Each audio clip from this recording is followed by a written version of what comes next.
department, we take you for community diagnosis program in the third semester. But as you know, from the last 1 year, we have not been able to have our regular working. And therefore, I'm taking this theory class on community diagnosis. What I also plan to do is, as you come in for the practical session, that we will give you the CDP forms and then you can get to fill it out for your own families, and we will take you how you finish through, okay? So today let's look at what is community diagnosis.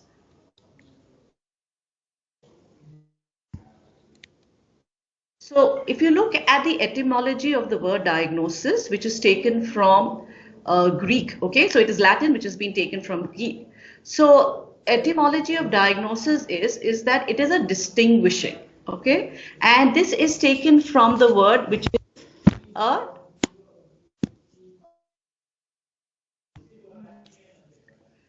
diagnose came, okay, and what it means is that we want to perceive or we want to know.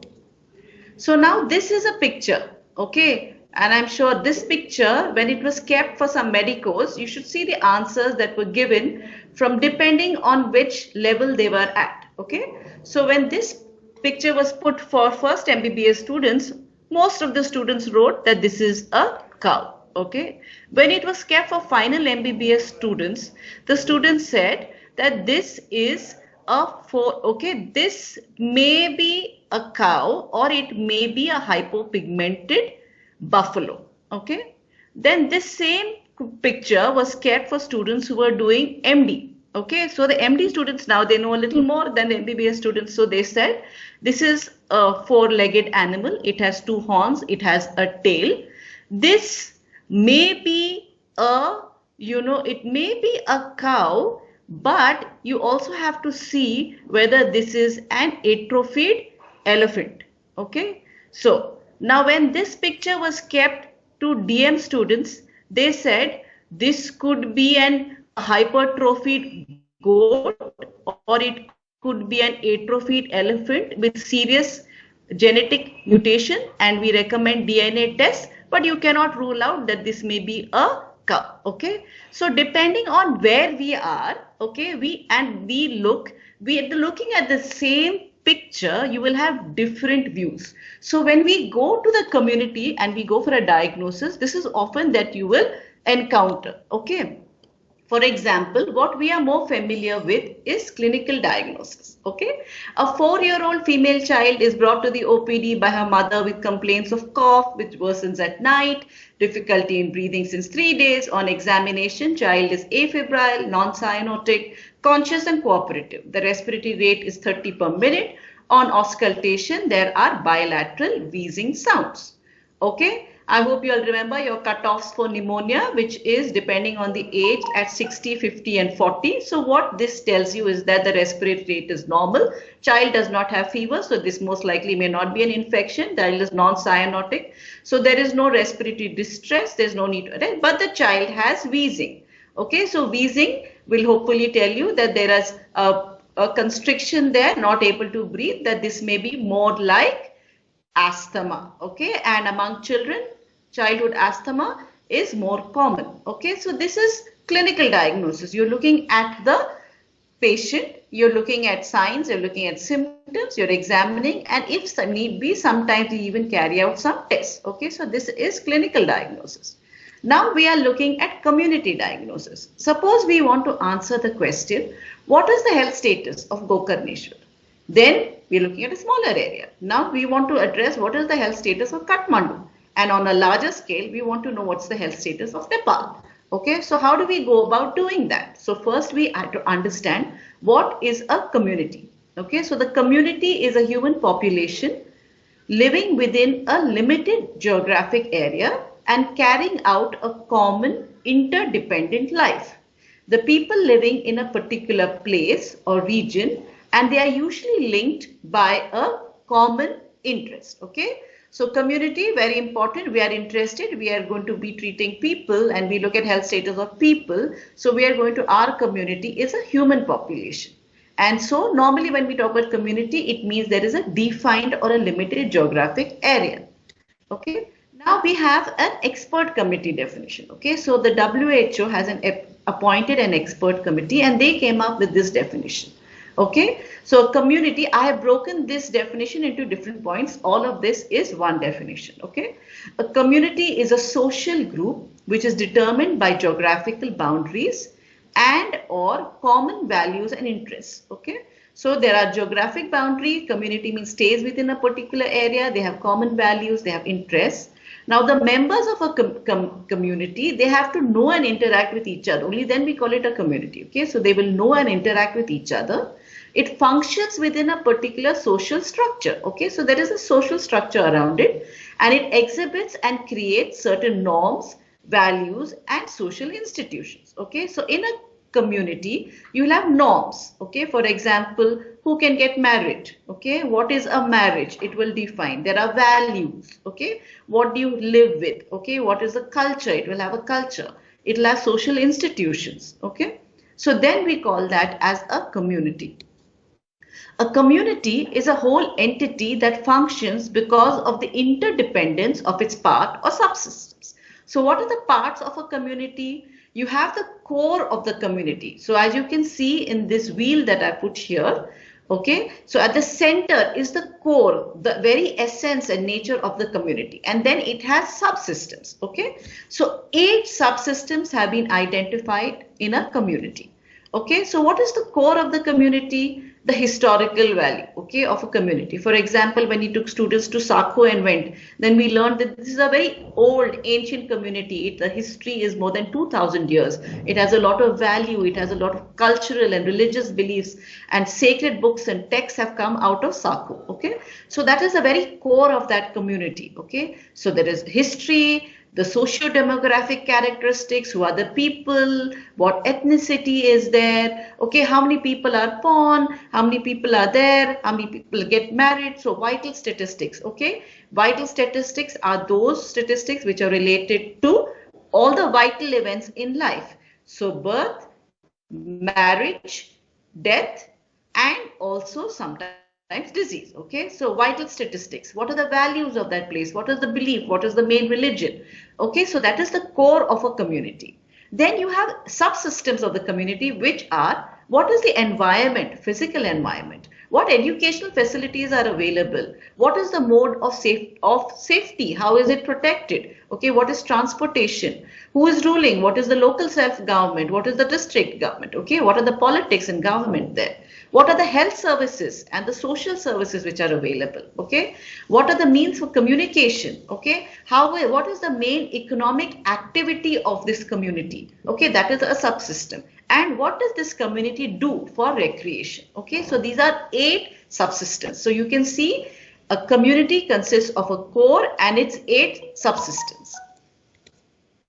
So now when we are looking to do community diagnosis, what do we mean by it? Okay, so the WHO defines community diagnosis. It is a quantitative and a qualitative description of the health of citizens and the factors which influence their health. It identifies problems, it proposes areas for improvement and stimulates action. Okay, so community diagnosis means you have a quantitative part and you have a qualitative part. You're looking at a group of people whom we call as the community, and you want to see what influences their health. Okay, so when you do that, you want to identify problems, and then you know that when there are problems, you want to see how you can improve, and then how you can stimulate action within that community to improve their problems. Okay. Now, community diagnosis generally refers to the identification and quantification of health problems in a community as a whole in terms of, now what do we describe it as? So we want to look at mortality and morbidity. Remember I told you about vital statistics. So the most important data that we get is because all births and deaths have to be registered. This is irrespective of any community or country that you are in. So the easily available data is mortality. Okay, so you can look at the mortality rate, you can look at the health records, you can see what are the morbidity rates, you can see what are the ratios, and you can identify these correlates for the purpose of defining those who are at risk or those who are in need of health care. Now, how do we go about doing this? What is the community diagnosis process? So the community diagnosis process is a means of examining the aggregate and social statistics in addition to the knowledge of the local situation in order to determine the health needs of the community. So first you want to go about doing, you just can't decide what to do for a community, you have to understand it. Okay, so the mission of community diagnosis is to analyze the health status of the community, to evaluate health resources, services and systems of care within the community. I hope this will make more sense for you now that we've understood what a community is. Then you can assess attitudes towards the community health services and issues. You can identify priorities. You can establish goals and determine courses of action to improve the health status of the community. You can establish an epidemiological baseline for measuring improvement over time.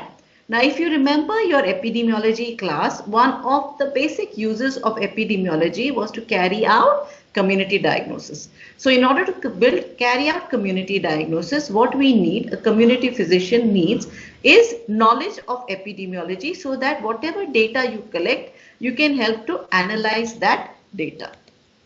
Okay, so this is analogous to taking history, examining a patient, carrying out tests and coming to a patient diagnosis. Similar to that, in a community, we talk with the community, we look at the records, we carry out actual surveys and then we come to a community diagnosis. So you can see it is a whole process that we have to go to.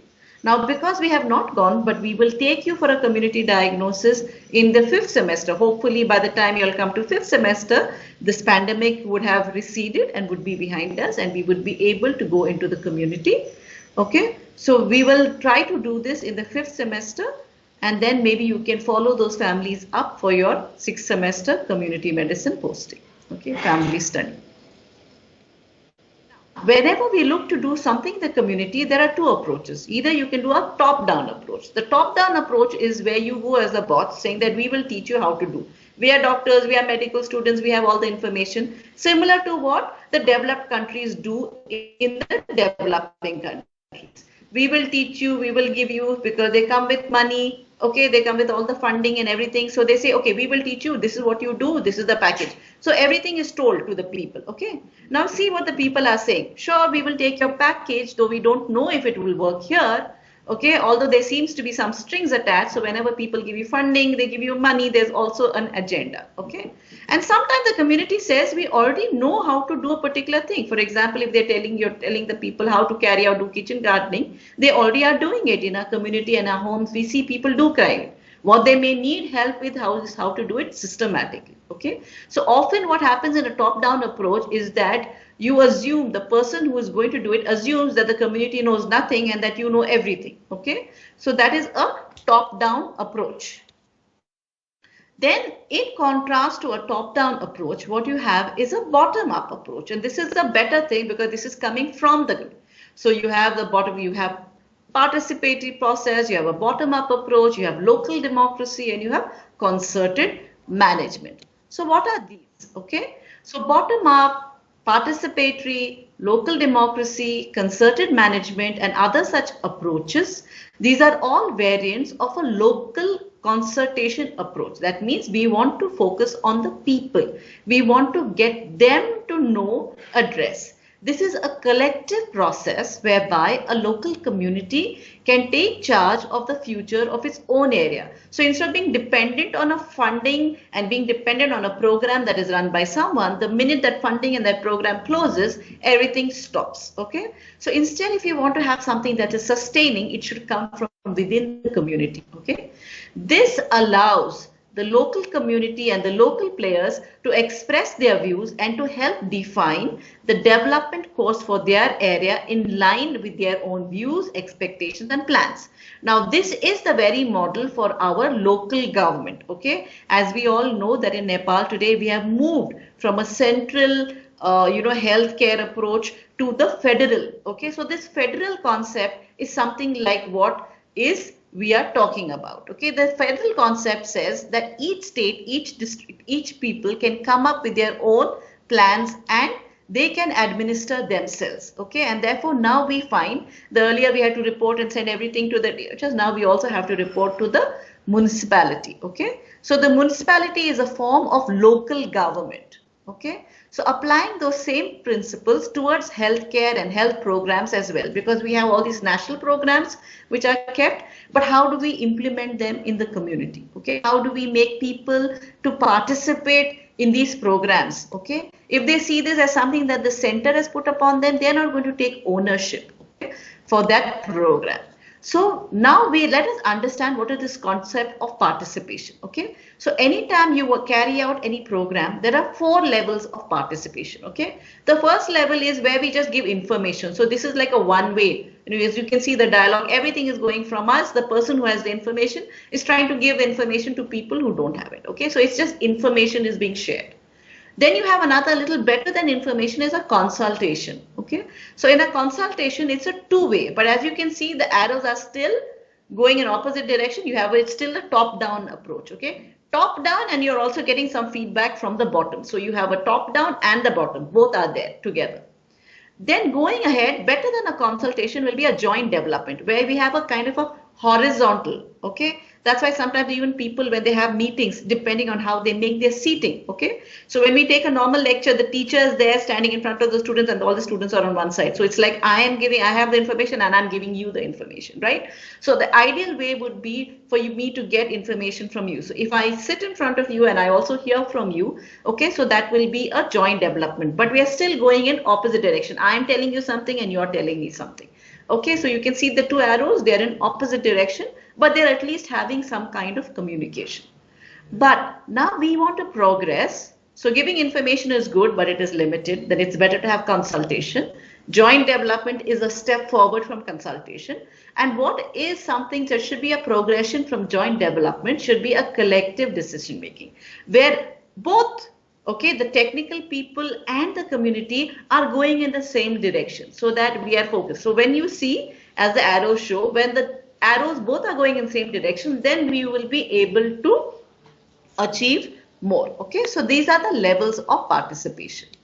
Okay, so when you have participation as well as you have collective decision making, then you can have ownership of the project. Okay, so as a project develops, as a health program develops, so we have seen that as we've been doing a community diagnosis project, this has been a program, this has been something that the community has been very receptive to. Okay, every time we've had feedback from them. The only thing that we've had is we've been doing community needs assessment. We also need to go on to do a community intervention program as well. Okay, but our hospital offers us a big way in which we can offer intervention to the hospital, and therefore one of our main successes when we go is also the way our hospital is perceived in. Okay, now how do we work with the community? When you're working with the community, you want the community to participate in your program. Okay, so the important concept of whenever we want to work in the community, you have to understand what is community participation, what is the meaning of felt needs, what are real health needs, and what is health needs assessment. So I will hope to clarify this in my next couple of slides. Okay, so when we talk about community participation and involvement, the people who live in a community, they take part in activities or projects, okay, which have been planned for their benefit by the health or development workers who are usually from outside their community. Okay, now what happens is we normally think community participation means now we have a hospital here, the community comes and utilizes the hospital, that is community participation. Okay, so community participation is more than just utilizing services which are provided. Okay, the community should also share in the responsibility for planning and for providing these services. Okay, so community participation is more than just utilization of services. They should be involved. They should be having responsibility. They should be able to help us to plan our programs and provide for these services. So it's important that we have a dialogue with the community. Okay, so an important concept is whenever we are talking about the community is what are the felt needs of the community. So what are these felt needs? Felt needs are those health and also they could be development needs that the people in a community, they perceive what they understand, what they feel. That's why they're called as felt needs, to be what they need in order to improve their health and socioeconomic status. So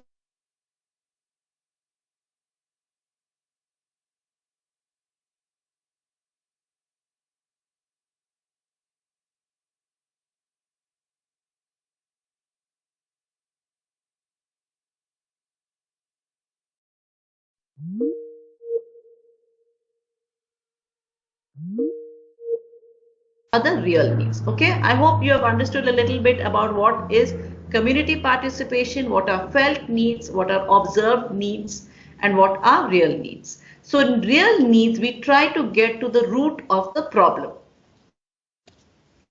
So a health needs assessment is the process of discussing the felt needs and the observed needs and deciding on the priority real needs.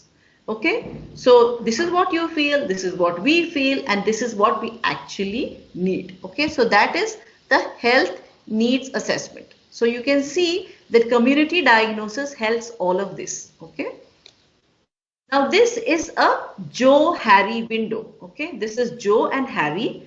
So these were two psychologists, and they came up with this conceptual framework for us to understand how to communicate with the community. Okay, and this one helps us how to carry out information, how to process that information, and how to. Okay, so we can understand. So these are four windows, or these are four views. Okay, so these are four people who are looking at the same community. Okay, and they will, each of them have a different view. So let us see what this is. Okay, so we have one window which is information which is known by everyone about this community. Okay, then you have one window where you have knowledge which is available only to the experts, to the health professionals, to doctors, scientists, social scientists, epidemiologists. Okay, only they will know this particular knowledge. Okay, so one is everyone knows. Okay, one is the technical or the professionals know. You have another window which is what is the belongs to the community, what the community feels and perceives. Okay, we do not know that. And then we have a final window which is based on the knowledge which is acquired by learning together. Okay, so let's see how this Joe-Harry window fits in. Okay, so let's look at an application of this Joe-Harry window. Okay, so now we'll take up, for example, the problem of child malnutrition.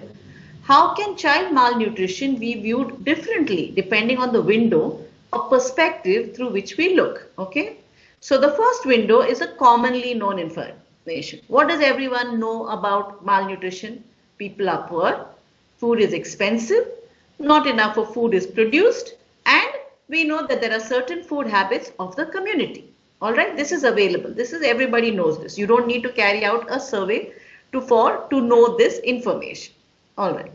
Now we look at the next window. This is a specialized information which is only commonly known by the healthcare workers, okay, or people who are working for the development of the community. What do these people know? That exclusive breastfeeding should be carried out for 6 months, okay, that it is important that mothers carry out exclusive breastfeeding, that it is very important that complementary foods should be introduced at the right time. Okay, so when you have 6 months, as soon as the mother has 6 months, you should start introducing complementary foods at 6 months. Okay, also what the healthcare workers know is what are the types of food necessary for good growth, which are the foods which contain high protein, okay, which should be given to the child, what can be digested for the child. What the health workers also know is about this vicious cycle between infection and malnutrition. Okay, so chronic diarrhea is responsible for causing malnutrition. Okay, because of poor hygiene, because of poor feeding habits. Okay, hand washing, hygiene, poor bring unsafe water. Therefore, the child has diarrhea. Every time the child has diarrhea, child loses weight and the child becomes more malnourished. The more malnourished a child is, the immunity is influenced, the child is more susceptible for infections. Okay, so this is the infection and malnutrition cycle which we have to break. Okay, and so we know that it's important that for children we should be giving them dewormings regularly, that we should be giving mothers health education, then we should also be having micronutrient supplementation. Okay. We also know that there has to be some kind of food that have to be given, and there are certain programs that can help with taking care of the mother during pregnancy and the child during infancy as well as under 5 children. Okay. So this is all what the health workers know about. Now the third information, okay? Now third window. This is information that the only community is likely to know, okay? Traditional cultural beliefs, okay? So we are saying child is falling sick because of infection. They will say, oh, maybe so, but also this is an evil eye, or there are bad spirits that are causing the child to be sickly. So the mother will get the child to wear something, a talisman or something, so to ward away those evil eye, bad spirits. Okay, they might go through the jhakris and those, tantrics and all of that. Okay, so that is why there's a lot of traditional healers also whom they access because of what they believe. So we should not scorn, okay, beliefs. Okay, so we should be able to get in our technical information while respecting what the community believes. Only harmful practices we should be able to bring about some change. Okay, so what the community also feels when we talk about exclusive breastfeeding, oh, warm milk alone cannot make the child, especially suppose it's hot weather, it's summer, only giving milk, how the child is feeling thirsty. Okay, so baby should also be given water. So that is the difficulty. Okay, when we try to tell them that there is enough of milk or water in the mother's milk. Okay, so the child does not to be given another thing. So you will need to work with the community. Now some foods are not considered suitable for children. Okay, they say, oh, the child cannot digest it, but these may be high protein foods, they may be good for children. So we have to work on food culture attitudes. Okay, now when a child has diarrhea, a common practice in the community is that they feel that if you don't give the child anything, starve the child, that means by resting the gut, it will heal. Okay, so now that is okay for adults, but we know that we need to give the child oral rehydration solution. Okay, so you have to convince the mother that ORS will help the child and giving zinc supplementation will help. Okay, so they feel, exclusive breastfeeding takes a lot of time and effort on the mother's behalf, and the mother has to also do work. So they say, where will the child? Mother just sit and giving whole day long sitting feeding the baby. What will she do with the rest of the day for feeding baby? So we have to convince people on how to do exclusive breastfeeding, how mother needs support during this time. Okay. Now teething is a sign. So they normally say, okay, once the child begins teething, then the child can have food. Okay. Sometimes suppose the child's teeth come out earlier, they'll start food even earlier. Okay. So these are something that the community believes. So how okay, and help them with reducing child malnutrition. Okay, so this is one view that is from the community. Okay, now, so window 4 is where the information and perspectives of all 3 window panes are important to comprehensively understand child malnutrition. So all projects that incorporate the perspectives or information from windows 1, 2 and 3 will have the greatest likelihood of success. So whenever we are developing or designing any program in the community, it's important to have dialogue, to understand, also have a talk.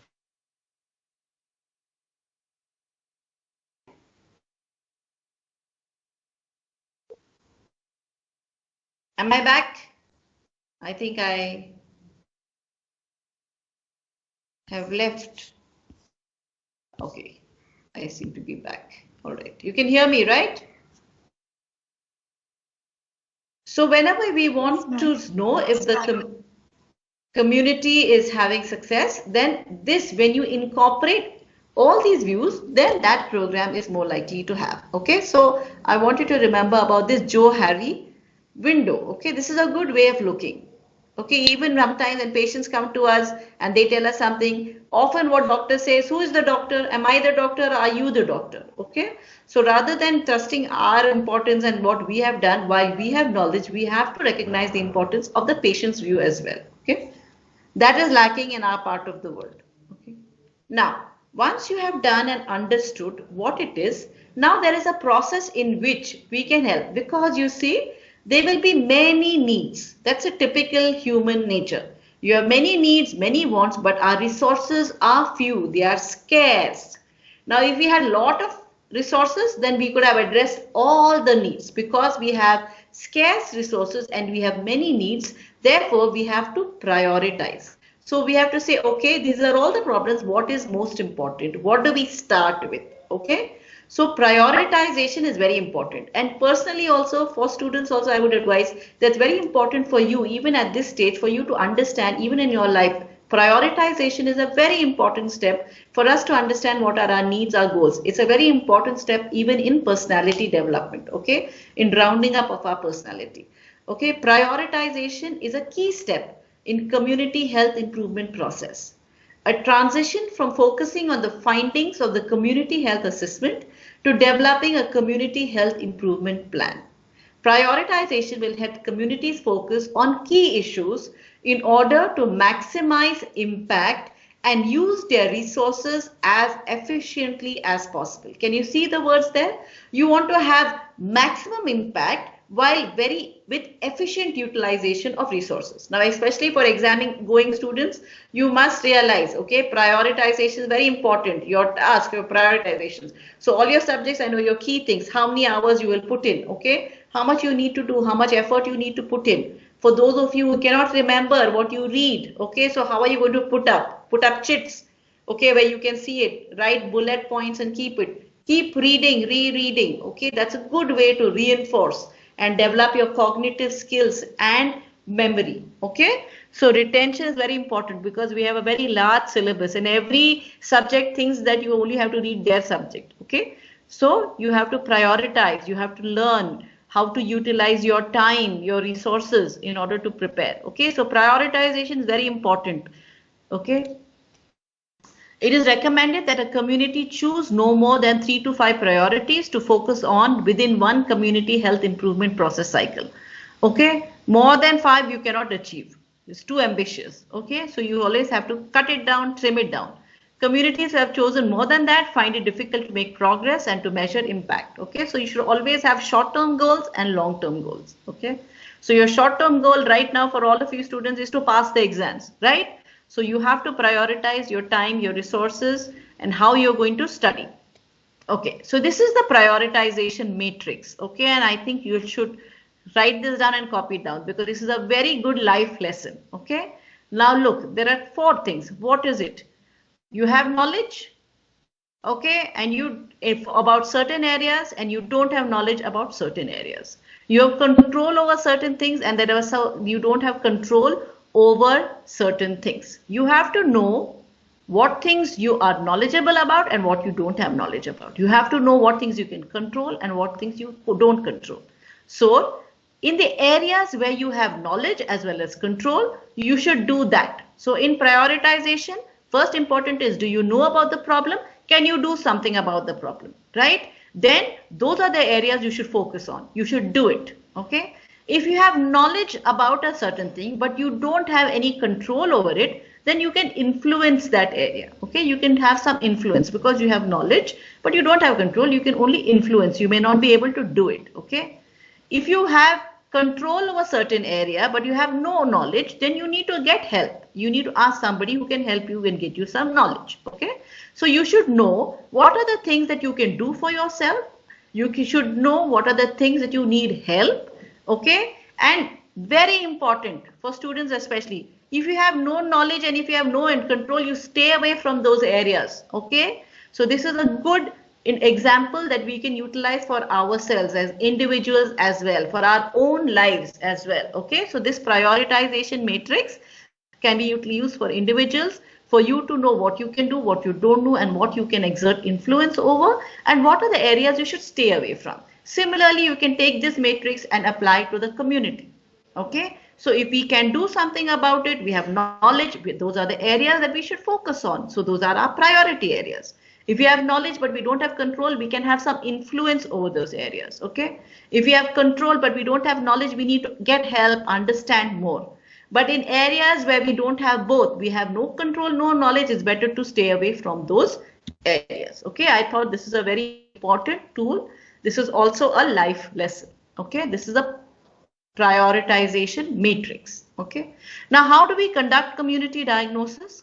The process of community diagnosis, you have 4 stages. So you begin, you initiate the process, you talk to the community, you make a setting.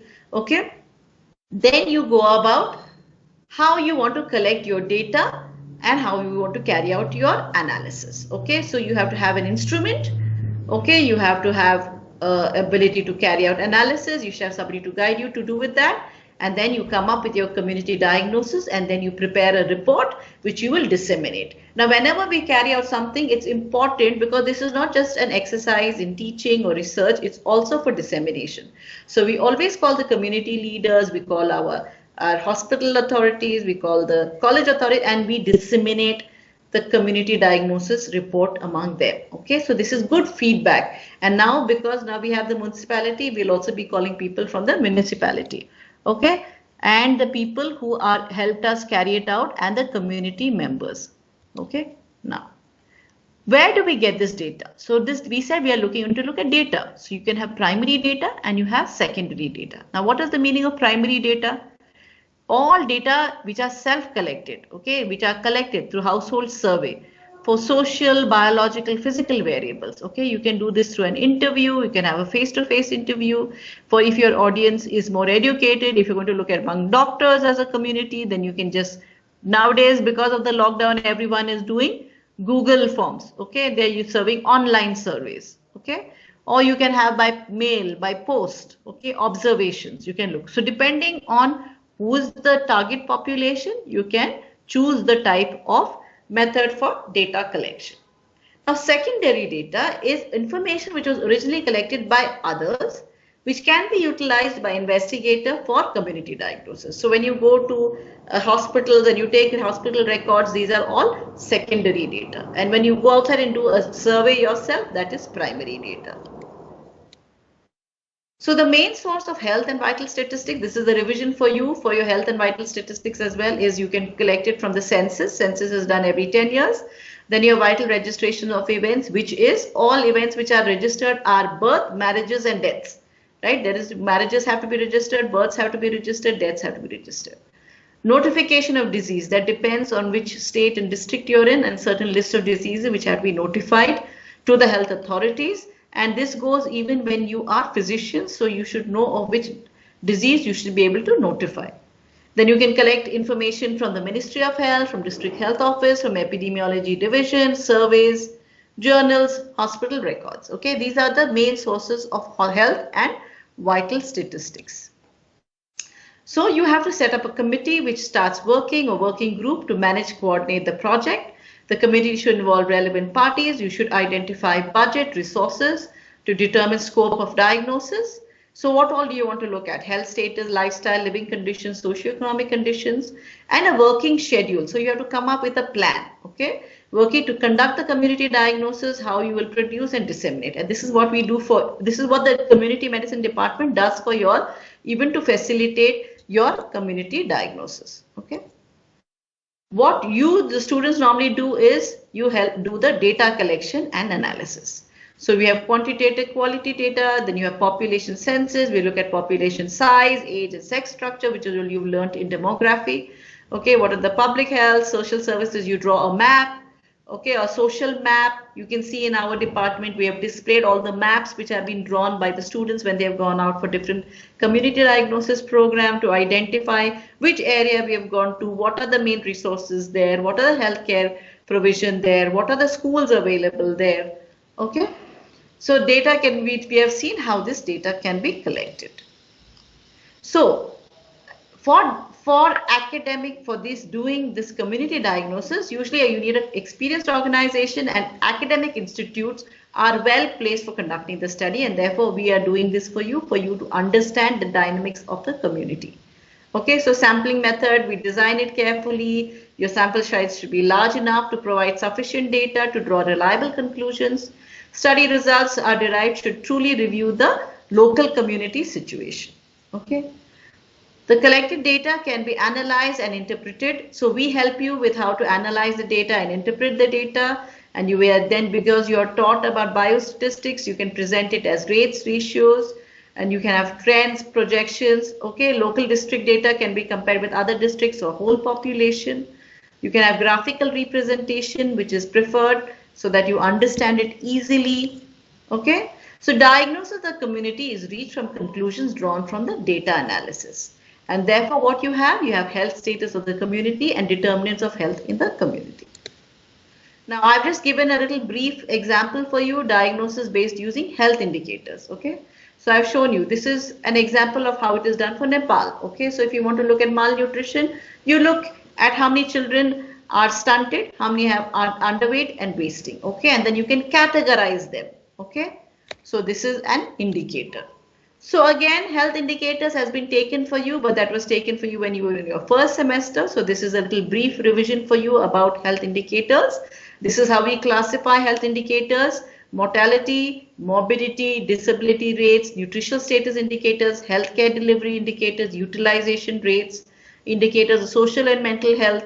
Okay, for example, suicide rates. Okay, that's an indicator of social and mental health. Environmental indicators, air pollution level. Okay, what is the level of particulate matter, PM2, PM10? What is sulfur dioxide levels? Okay, what are the carbon monoxide levels? These are all environmental indicators. Socio-economic indicators. Okay, what is Nepal's GDP? Okay, health policy indicators. Okay, what are the indicators of quality of life? What is the HDI index? Okay, Human Development Index. Okay, that's a quality of life. Okay, so when you get a short note and health indicators, please write about these indicators. Okay, health indicators. So in community medicine, if you're asked for health indicators, this is it. If you're asked a short note on community diagnosis, I've given you sufficient to write. You can describe what is community diagnosis, how you will go about doing it, what is the process. You can talk about the top-down approach, the bottom-up approach, and how we do have to have a better is to have a participate where you have a collective, okay, process. So this is how you can look at health status, at determinants of health, health systems. Okay, this is on the broader level. Okay, this is what we do when we are looking at. Okay, so I've just looked at selected health and socioeconomic indicators, for example, like life expectancy of birth, and I will give you a couple of ones which are related to Nepal. So in community medicine, especially when you come for the Viva, because you've learned demography and all, it's important for you to look up at your census data and to know what is the life expectancy at birth in Nepal, what is the infant mortality rate, what is under 5 mortality rate. This is what tells you about Nepal's health status. Okay. So I'll give you a few brief indicators which we see here. This is the GDP per capita. Okay, this is calculated. PPP is purchasing power parity, and so this is done in dollars, international dollars. So according to 2014, if you look at Nepal, it is around 2,261. This is the GDP per capita. That means GDP per person in Nepal in terms of dollars is 2,261. Let's see how that compares. If you look at Bangladesh, it's a little more.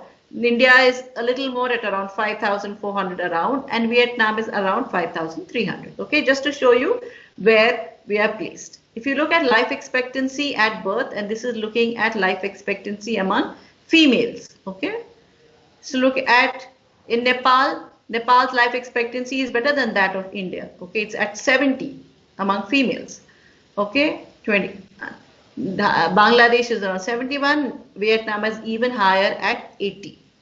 If you want to see survival, how much people who are born at a particular point, how much they survive, how many of them survive to age 65, you can see that in Nepal it is around 69% of cohort, okay, who are surviving up to age 65.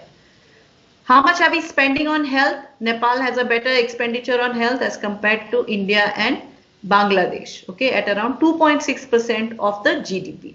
So this is what is the utility of indicators. This is what gives you a broad picture. Why people take all the trouble to develop indicators, because once you have these indicators and you look and they have a standard way of calculating, then you can use these indicators to compare across parts of a country and also across different nations.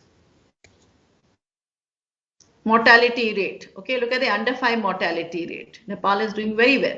Okay, it has decreased. In fact, now the current rates are even lower than this. Okay, and look at the maternal mortality among infants, among female children. Okay, again, Nepal is lower than India. Okay, so this is just to show, this is how countries showcase their progress. Okay.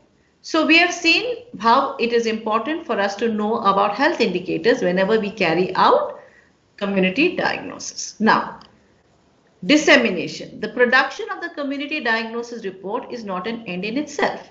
You have to take effort to put it into communication to ensure that targeted actions are taken. Okay, so you should be able to share it with policymakers, with health professionals, with the community. Okay, you have meetings, we have presentations, forums, voluntary organizations, local community groups. Okay, when you have a large one that is there, you've got a lot of, you can have a press release, thematic events. Okay, and therefore this is what is done. Okay, very often WHO, whatever it does, NHRC, whatever it does, they disseminate this in a large scale. So dissemination is very important. Whenever you carry out any research, we will be teaching you about research methodology when you come to 5th, 6th semester. We will also be making you do a mini research. Okay, so your community diagnosis is also like an experience in community work, and we give you opportunity to carry out research work in small groups. Okay, so those of you who are interested in research, and then we also help you to publish that research when you become an intern. So last but not the least, what I want you to remember that community diagnosis is not a one-off project. This is a dynamic process which leads to health promotion in the community, and therefore it should be conducted at regular intervals. Okay, so in our department, health community diagnosis is an institutional activity that we have been done over the last 20 years. Okay, over the last 20 odd years. And what happens is we visit one particular area, and then we go back to that area after some time. Okay, and then you can have a baseline data, and we can have good information which is available on the community and present this to the health authorities. Okay, so I have completed with this my theory. This is a brief introduction to community diagnosis, and I look forward to seeing you all from tomorrow onwards, where we will give you a practical training on how to do. So I hope with this lecture you will be able to write a short note on community diagnosis, or if you are asked a PBQ regarding community diagnosis, you will be able to do that. Okay. So thank you very much for your patient hearing. If you have any questions, I'm happy to answer that, or I will see you. If not, I will see you tomorrow.